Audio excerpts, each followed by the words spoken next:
يا مساء الفل. النهاردة هنعمل وصفة السينابون. وصفة سهلة وبسيطة.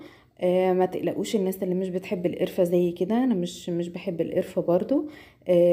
دي هتبقى سهلة وبسيطة، مش هنكتر فيها القرفة، مش هتحسي بطعم القرفة خالص. يلا نبدأ مع بعض الوصفة، وهقول لكم المقادير بالظبط علشان تطلعوها ناجحة من اول مرة. ده كوباية وربع لبن، حطينا عليهم معلقة معلقة خميرة، كل ده بدرجة حرارة الغرفة. انا حطيت اللبن كان دافي.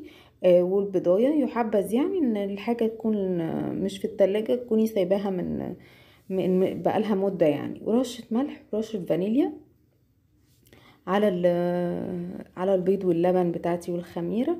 وهنحط من 3 ل4 معالق سكر بودرة. ما نكترش عن كده، علشان كده كده الصوص بتاعنا اصلا فيه يعني فيه سكر، ما تقلقوش. وبعد كده هنحط 3 كوبايات ونص دقيق. احتاجت العجينة معاكي دقيق تاني طبعا على حسب نوع الدقيق اللي انت بتعجني بيه. زودي لغاية لما العجينة تلم معاكي. هعجن كل المكونات كده. وبعد ما نعجنها هنحس ان العجينة كده ناشفة او ناقصة حاجة. هنكون بقى مجهزين 3 معالق زبدة جنبينا. الزبدة هتتحط بالتدريج علشان تبتدي تلم العجين معانا. احطها حتة حتة، يعني حتة وادوب حتة وادوب لغاية لما العجينة بتاعتي تشرب الزبدة كلها، واحس ان العجينة كده طرية وهشة معايا. ما بتلزقش في ايديا زي ما انتوا شايفين كده. هسيبها بقى في طبق تستريح. طبعا اي عجينة حاطين فيها خميرة او اي مخبوزات لازم تتعجن كويس. هي نجاحها في حاجتين: تتعجن كويس وتتخمر كويس، تسيبيها تخمر كويس. طبعا عشان احنا في الشتاء بنسيب لها جو دافي، او بتحطيها وتغطيها بقى بورق فويل، تغطيها بفوطه، تغطيها باي حاجه عندك، تسيبيها تخمر. عقبال ما تخمر هنعمل بقى ايه الصوص اللي بيتحط عليها، اللي هو صوص الجبنه دوت. انا جبت 8 مثلثات جبنه، وحطيت عليهم تقريبا 4 معالق زبده، و4 معالق سكر، وقلبتهم وحطيت معلقه لبن علشان يبقى الصوص سايل معايا كده.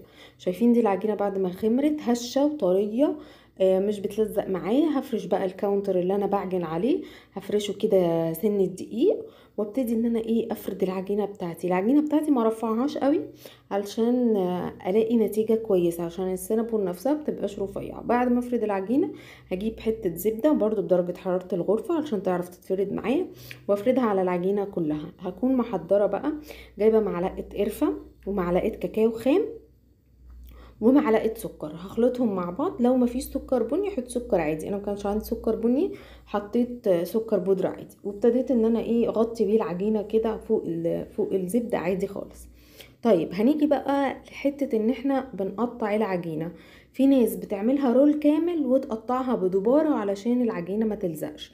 طيب واللي مش متمكن من الموضوع ده يعمل زي ما انا عملت كده، قطعت البيتزا او بسكينة وتقطعيها شرايح كده على حسب العجينة بتاعتك، وتبتدي ان انت ترولي بقى او تلفي.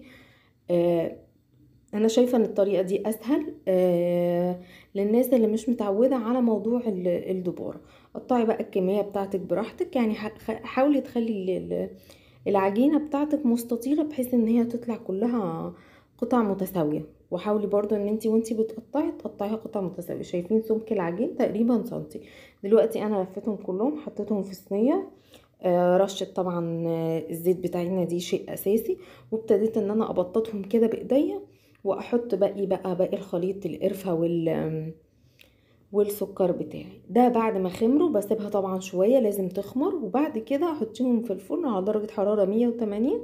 وافضلي تابعي بقى لغاية لما تلاقيها بالشكل دوت متحمرة معايا، شكلها حلو، طعمها كمان حلو. بتدفي جدا في الشتاء. الحاجات المخبوزات ديت حلوة جدا في البيت، ريحتها كده في البيت بتعمل بهجة وتحسي ان البيت فيه خير. مش مكلفة خالص صدقوني. يا رب تعجبكم وجربوها وقولولي. هستناكم تفعلوا سر الجرس وتعملوا لايك وتكتبوا كومنتات وتتفرجوا على الفيديوهات اللي قبل كده والفيديوهات اللي هتنزل، وقولولي عايزين تنزلوا ايه، عايزين ايه الوصفات الجديدة اللي احنا نعملها مع بعض. متقلقوش الصيام داخل. هنعمل وصفات جديدة وسهلة وسريعة. ومش مكلفة خالص للصيام. اسيبكم بقى تستمتعوا مع السينابون. ما تنسوش تكتبوا لي كومنتات وتعملوا تفعلوا زر الجرس وتدوسوا لايك وتكتبوا لي كومنت انكم جربتوها او انكم هتجربوها. ما تقلقوش، هي سهلة جدا صدقوني في عمايلها، مش وكل مكوناتها في البيت يعني، مش هنحتاج نجيب حاجات من بره. اشوفكم في فيديو تاني ووصفة تانية. باي باي.